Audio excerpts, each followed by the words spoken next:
Dans cette première vidéo, quid des rétinites pigmentaires? Il s'agit de maladies qui touchent progressivement les photorécepteurs, qui sont les capteurs du signal lumineux et visuel. C'est en quelque sorte la pellicule d'un appareil photographique. L'atteinte est bilatérale, mais l'âge de début est très variable, du nouveau-né à l'adulte âgé. Le signe commun est l'existence de difficultés de la vision de nuit qui sont bien perçues par l'adulte.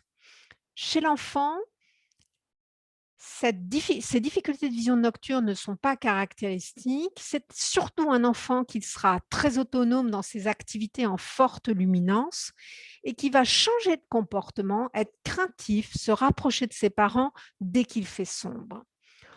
Au-delà de l'atteinte des difficultés de vision de nuit, l'atteinte des bâtonnets qui assurent la vision périphérique va se traduire par une maladresse, la difficulté dans les jeux de ballon, la difficulté à percevoir son environnement périphérique. C'est un patient qui va être brutalement surpris en démasquant un élément que lorsqu'il est dans son champ de vision centrale. C'est aussi, au-delà de la maladresse, la difficulté à traverser ce geste simple dans nos déplacements par difficulté à appréhender les voitures qui arrivent de droite, de gauche et des difficultés dans des scènes de mouvement où le patient se déplace, où les autres se déplacent, notamment pour faire des courses dans des grandes surfaces.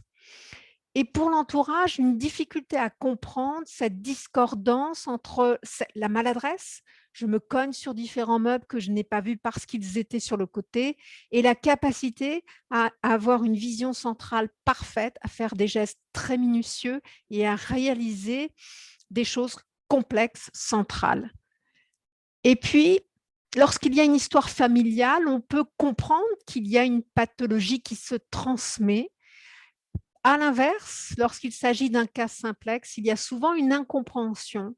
Pourquoi moi? Pourquoi je suis le seul à être atteint dans la famille?